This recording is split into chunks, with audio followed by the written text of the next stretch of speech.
Hey guys, welcome to Cricket Chat with Venkatesh.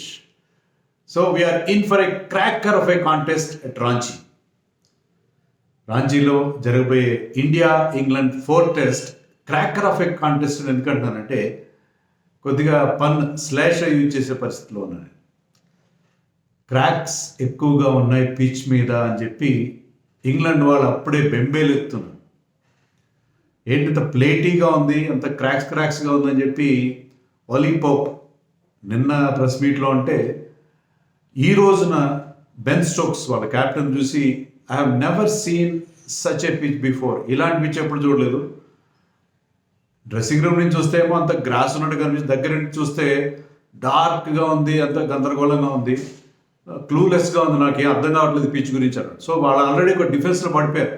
Pitch ఏదో కొద్దిగా డేంజరస్గా ఉంది, మమ్మల్ని ఏదో టర్నింగ్ ట్రాక్ మీద పడేశారు అన్నట్టుగా. So there is lot of focus on this pitch and the cracks there.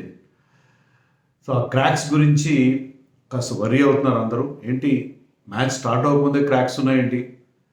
And Ollie Pope ఇంకో మాట కూడా అన్నాడు, అదేంటంటే ఒక ఎండ్లో మన పెవిలియన్ ఎండ్ వైపు ఏమో ఆఫ్ స్పిన్నర్కి వీలుగా, అంటే out right hander out side the off stump there is rough. అవతల ఎండ్ ధోని ఎండ్ ఒకటి ఉంది, మా MS Dhoni end, Dhoni land కాదు రాంచీ. అక్కడి నుంచి చూస్తేమో లెఫ్ట్ హ్యాండర్ ఆఫ్ స్టంప్ అవతల దెర్ ఇస్ రఫ్.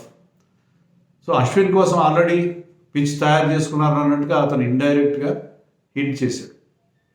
బహుశా ఆ కారణంగానే వాళ్ళు ఒక లెగ్ స్పిన్నర్ రెహాన్ అహ్మద్ని డ్రాప్ చేసి అతని ప్లేస్లో ఆఫ్ స్పిన్నర్ షోయబ్ బషీర్ని తీసుకొచ్చారు టీంలో. They have already announce their squad team final 11 for the squad for the test match. So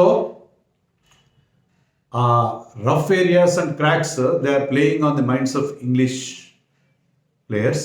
లేకపోతే మనకు ఆ ఇంప్రెషన్ అయితే ఇస్తున్నారు, ఎందుకంటే ముందే ఆల్రెడీ టెస్ట్ సిరీస్లో 2-1 డౌన్లో ఉన్నారు. సో ఇప్పటికీ ఇంకా వాళ్ళు ముందుగానే గ్రౌండ్ ప్రిపేర్ చేసుకుంటున్నారు ఇక్కడ బాగా ఆడిపోయినా కూడా. సో అది పరిస్థితి. కానీ జనరల్గా ఏంటంటే అక్కడ ట్రెండ్ చూస్తే మనం, ఎందుకంటే 2017లో 2019లో రెండే టెస్ట్ మ్యాచ్లు ఈ స్టేడియంలో, JSCS stadium, Jharkhand state cricket stadium రాంచీలో జరిగినాయి. ఆ 2 టెస్టుల్లో కూడా హై స్కోరింగ్గానే ఉన్నాయి, అంటే అట్లీస్ట్ ఫస్ట్ ఇన్నింగ్స్లో.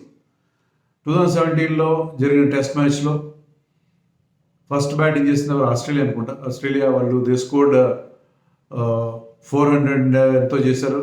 ఇండియా బ్యాటెడ్ సెకండ్, వీళ్ళు 500 చేశారు. టెస్ట్ డ్రా అయింది, చాలా డల్ డ్రా అయింది అది. ఇండియాకి సెకండ్ ఇన్నింగ్స్ బ్యాటింగ్ కూడా రాలేదు. తర్వాత 2019లో సౌత్ ఆఫ్రికాతో ఆడిన టెస్ట్ మ్యాచ్లో మన వాళ్ళు గెలిచారు, ఎందుకంటే ఆల్మోస్ట్ 500 రన్స్ చేశారు. రోహిత్ శర్మ 100 చేశాడు. ఆ పిచ్ పైన వాళ్ళు చిన్న స్కోర్కి అవుట్ అయ్యారు. సౌత్ ఆఫ్రికా 2 సార్లు ఇన్నింగ్స్ డిఫీట్ అయింది. సో సెకండ్ టైం స్పిన్నర్స్ కొంత హెల్ప్ ఉంది. స్పిన్నర్స్ కంటే కూడా పేసర్స్ ఎక్కువ వికెట్లు. Umesh Yadav had taken lots of wickets in both the test matches. Umesh Yadav కంప్లీట్గా పక్కన పెట్టేశారు మన వాళ్ళు, but he had very good record on that ground. Shami wickets తీశాడు. Even foreign pacers like Rabada and Pat Cummins wickets తీశారు అక్కడ. సో అది అవుట్ అండ్ అవుట్ టర్నర్ అయితే కాదు, ఎక్కువగా బ్యాటింగ్ ఫ్రెండ్లీ ఉంటుంది. కానీ ఏంటంటే ఈసారి బ్యాటింగ్ ఫ్రెండ్లీ ఉండకుండా కొంత డ్రైనెస్ కనిపిస్తుంది ఆ పిచ్లో. అది బ్లాక్ సాయిల్ పిచ్ కాబట్టి, బ్లాక్ సాయిల్ పిచ్ ఎప్పుడైతే వాటరింగ్ చేస్తారో చాలా నల్లగా, చాలా డార్క్గా కనిపిస్తాయి. సో అందుకని ఇంగ్లాండ్ వాళ్ళు బెంబేలెత్తున్నారు పిచ్ చూసి. పిచ్ మీద ఆల్రెడీ ఆ క్రాక్స్ విషయంలో వాళ్ళు ముందే ఒక డిఫెన్స్ ప్రిపేర్ చేసుకుంటున్నట్టుగా నాకు అనిపించింది.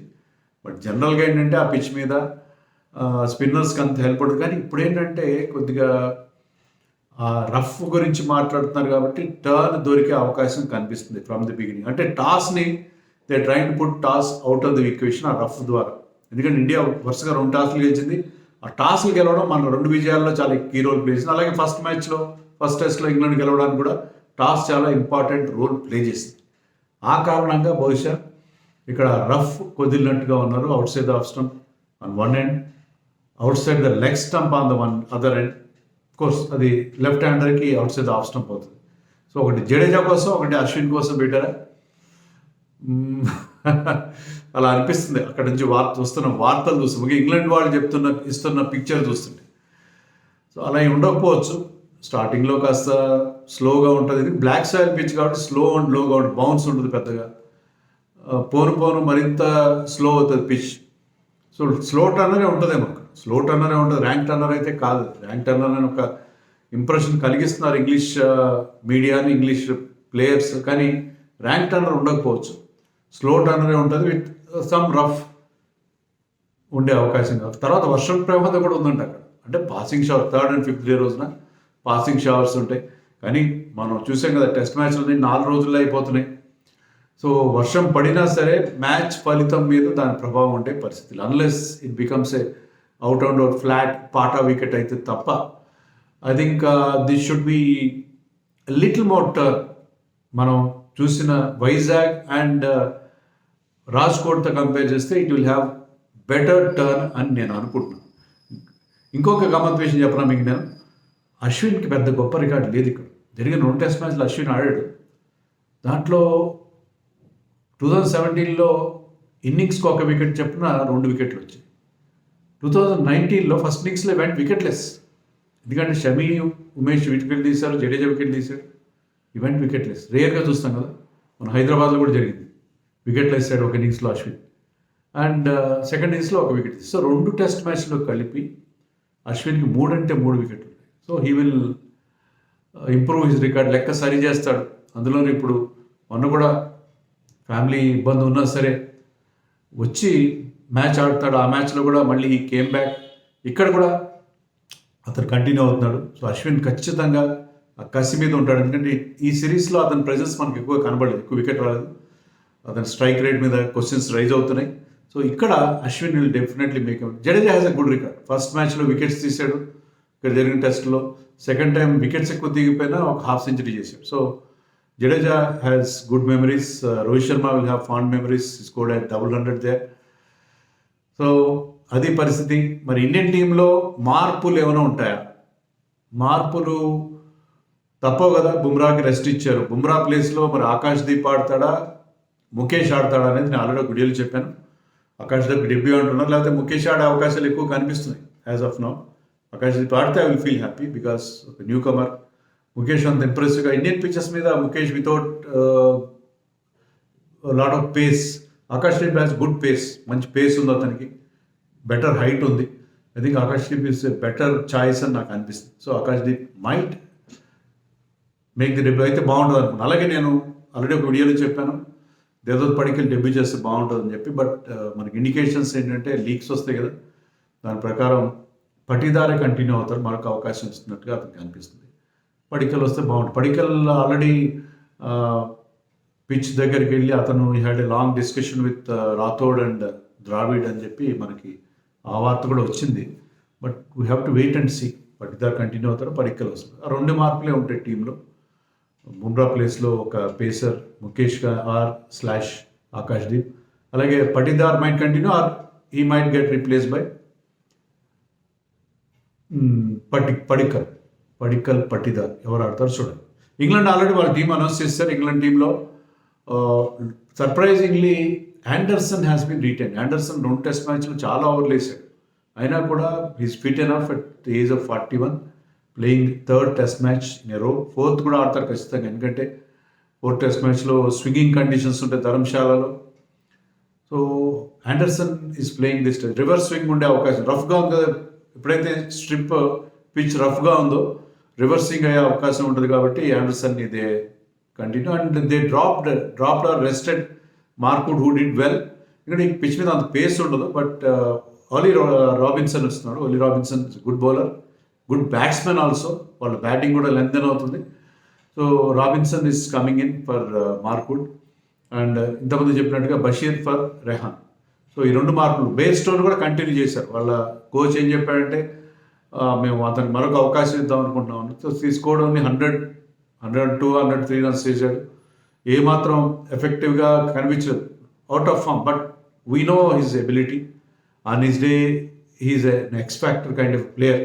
So England is keeping faith in him. అదే బాల్ ఏంటంటే దే టాలరేట్ ఫెయిల్యూర్స్ టాలరేట్ చేస్తారు. They will go by the overall potential and overall talent of the player. So Bairstow gets extended run and Joe Root కూడా start of runs. But Joe Root ఇక్కడ ఎలా ఆడతాడు, మళ్ళీ ఆ reverse scoops, reverse ఫ్లిక్స్ ఆడతాడా, లేకపోతే ఈసారి డిఫరెంట్గా అతను కేవలం తన ఆర్థోడాక్స్ క్రికెట్ ఆడతాడని చూడాలి. ఎందుకంటే అది ఫెయిల్యూర్ అవుతున్నాడు, దాన్ని చాలా క్రిటిసిజం వచ్చింది. ముఖ్యంగా one of the worst shots అని చెప్పి లాస్ట్ టైం కూడా కామెంట్ వచ్చింది. లాస్ట్ మ్యాచ్లో అతను ఆడిన రివర్స్ స్కూప్. సో ఈసారి మళ్ళీ అదే టాక్టిక్ కంటిన్యూ చేస్తాడా, అది మనకి చాలా ఇంట్రెస్టింగ్గా ఉండబోయే అవకాశం ఉంది.